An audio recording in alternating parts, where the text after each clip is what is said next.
はいどうも、ホルモン島田チャンネルのブッチャー島田です。今までに溶岩でできたプレートを使って肉を焼いたり、火山灰でできたプレートを使って肉を焼いたりしてきました。本物の溶岩で肉を焼くとどうなるのか、味や見た目に変化が起きるのか、今日はそんな疑問を解決するべく、ある人に会いに行ってきます。それでは早速行ってみましょう。いつものように出勤して過去の島田の動画を見返していました。今振り返ってみると、いろいろな道具を使ってお肉を焼いてきましたね。溶岩でできたプレートとか、火山灰でできたプレートとかも懐かしいですね。溶岩プレートでは、しっかりお肉を美味しく焼くことができたけど、本物の火山の中の溶岩で肉を焼いたら美味しくなりますかね。あれだけ熱そうな溶岩だと、一瞬で肉が溶けてなくなっちゃいますかね。でも、さすがに火山に行って直接お肉を焼くのは難しそうです。そういえば、あの人なら溶岩を使った実験とかもしてたし、もしかしたら溶岩で肉を焼くことも叶えてくれるかもしれません。一度連絡をしてみましょう。ちょっと溶岩で肉が焼けるかなと思って連絡したんですけど、焼けそうですか？わかりました。じゃあ今すぐ向かいます。なんと快くお願いを承諾してくれて、いつでもできるので来てくださいとのことです。こうしちゃいられない。早速溶岩で肉を焼きに行ってきます。ということで今やってきました。元気先生です。よろしくお願いします。市岡元気です。ということでやってきました。今回お邪魔しているのは市岡元気先生のラボです。元気先生は登録者76万人を超える元気ラボチャンネルを運営しています。身の回りにあるものを使った実験から一般人にはなかなか真似をできない、見ていてワクワクするような壮大な企画など、小さな子供から大人まで楽しめる科学実験をメインとしたチャンネルです。初めてラボにもお邪魔させてもらいましたが、ここで一日中ぼーっとできるくらい面白そうなものがたくさんあります。ということで今日は元気先生にお願いして溶岩でお肉を焼かせてもらいます。溶岩で肉は焼けるんですか？溶岩で肉焼けます。なので早速じゃあやっていきましょうか。溶岩で肉焼くための石用意しました。こちらです。これが溶岩の石なんですか？これは火山岩ですね。マグマが、地球の中にある時はマグマ、ここから出てきたら溶岩って呼びますけど、こうマグマが出てきて溶岩が外に出てきて冷えて固まったものですね。どうやってお肉を焼くんですか？これを溶かしてで肉にこうかけて、溶岩で肉を焼こうと思うんですけど、まずこれちょっと溶かしてもらってもいいですか？ちょっとここにバーナーがあるんで、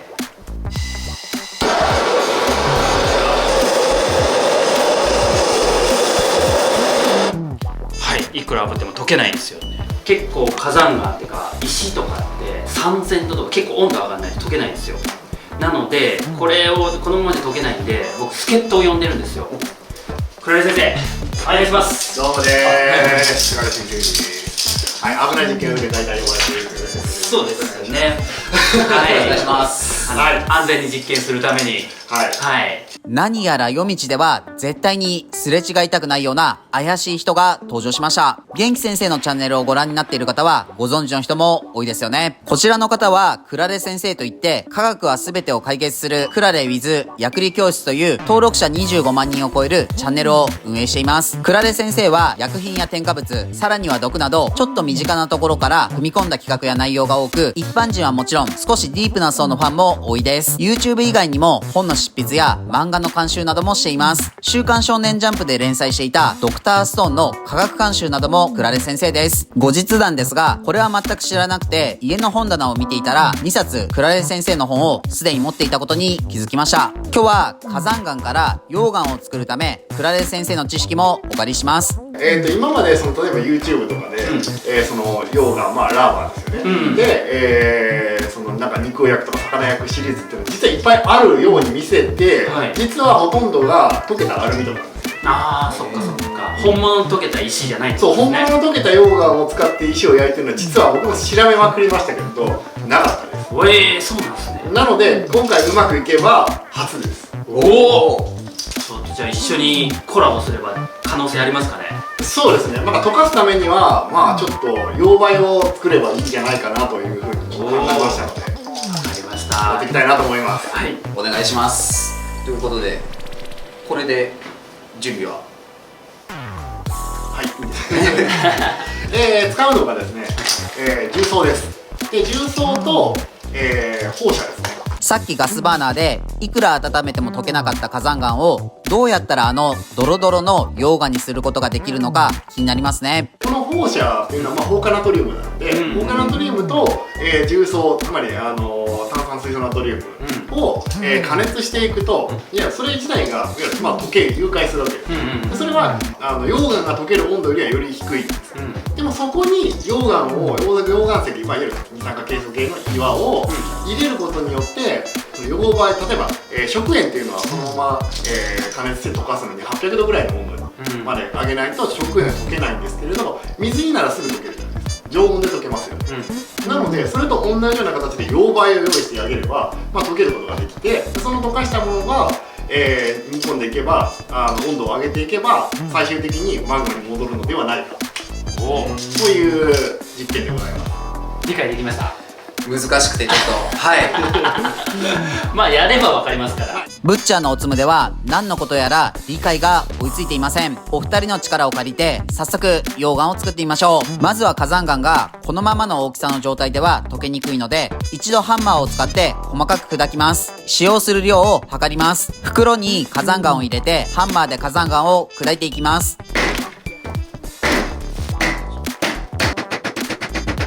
砕けたら乳鉢に火山岩を入れて乳棒を使ってさらに細かくしていきます。結構この作業が力仕事です。元気先生にも協力してもらいます。テーブルの上でやっていましたが、なかなか細かくならないので床に移動します。おらおらおらおらおらおらおら、なんとか細かくなったので次は放射を測ります。小学校の理科の時間にスライムを作ったのが懐かしいですね。先ほど砕いた火山岩、放射、重曹を混ぜ合わせます。混ぜ。なんだか自分が粉物を混ぜているとスパイスを調合しているように見えてきますね。俺の塩ですかこれ。俺の砂。こうやって作ってる。これで一旦溶かす準備は完了です。さっきバーナーで炙っただけでは溶けなかった火山岩がこうやって放射と重曹を混ぜることで溶けるようになるって不思議ですね。このままでは溶けないので、さらにここにある道具を使うそうです。次はこれを熱していくんですけど、結構ただ熱するだけじゃダメでちょっと時間も必要なんですよね。そうですね、なんかできるだけ酸素も遮断したいので、なんか元気さんいいのないですか？ありますよ。ありましたね。こちらです。ご立派な機械の登場です。相当使い倒してますけど、電気炉ですね。電気炉。はい。この中にですね、るつぼ、炭素るつぼが入っていて、で1200度まで設定できますから、これでちょっと、1200度で1時間くらい保温すれば、溶け始めるんじゃないかと。溶けるんじゃなかろうかなということですね。この機械を使うことで温度が1000度を超えるそうです。溶岩の温度は1000度くらいと言われているので、これは期待できますね。セット。ちょっとこの赤いスイッチを入れていただければヒーターがオンになります。お願いします。赤いスイッチ押します。音がします。エネルギーの音がしますですね。火山岩が溶けるまで 1,2 時間待ちましょう。徐々に温度が上がっています。溶けて量が減ったので、さらに追加で火山岩を入れます。見た感じテレビなどでよく見る溶岩っぽい感じです。なんだかこのるつぼの中が神秘的な光景です。こんな溶岩が世界中の火山の中にあると思うと地球って不思議ですね。はい、じゃあ多分こちら溶岩溶けてると思いますので、かけていきましょうか。ついにちょっと忘れ物したんで。忘れ物。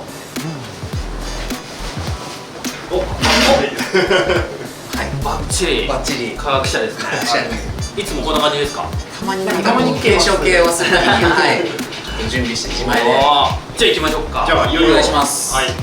ただ危険もいろいろ伴うので、ゴーグルをしてくださいって言おうと思ったんですけど、ゴーグルしてましたね。バッチリです。僕も一応ゴーグルして、で一応消火器用意してみましょう。念には念には念を。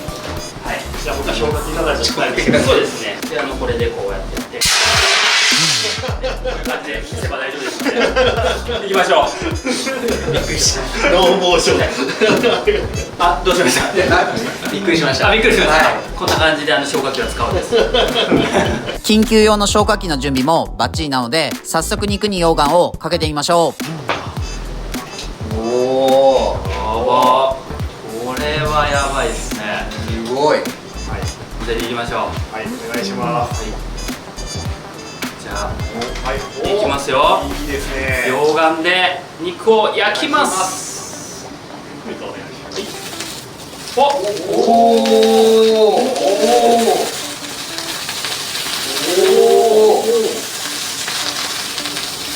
あ、普通に焼けてますね。すごい。1000度の溶岩が肉にかかると一気に焦げるかと思いましたが、肉に溶岩をかけることで肉が溶岩を弾いていますね。匂いは肉の焼けるような匂いがします。一度溶かした溶岩は冷やされて固まることでなんだかガラスのような質感に変化しています。急激に冷やされることで溶岩が割れやすくなっているので飛び散る危険があります。ゴーグルなどは必須です。いやでもこれ混じりきってない溶岩ですからね。おお、爆発しました。それではカットして中を見てみましょう。意外と悪くない。どうですかこれは。これはウルトラレアですね特に映像で見るとさらに。表面はしっかりと加熱されていますが、中はほとんどレアの状態です。1000度の溶岩でも中まで加熱はできませんね。このまま食べるのは表面にガラスの破片のようなものがある可能性があるので危険なのでやめましょう。結構弾くんですね。そうですねまあライデンフラスト現象がフロスト現象が起きてちょっと温度差がありすぎるとそこで一気に水蒸気が蒸発しちゃって空中に浮いちゃうんですよ。なんで摩擦がなくなってトロンってつるんっていっちゃうっていう。周りをトリミングして中の部分を食べています。よく溶岩系の商品は遠赤外線で美味しくなると宣伝していることも多いので、これはかなり遠赤外線効果で中が美味しくなっている可能性もありますね。じゃあ焼き上がったんで、はい食べてみます。はい。今日せっかくなんで。焼けたので俺の塩しまたをかけて食べてみます。どんくらいかけるんですか。あ、結構しっかり。あ、そんなしっかりかけていいですね。結構塩分は控えめなんで。あ、はい。そうなんですか。どうぞはいじゃあ、はいいただきますいただきます。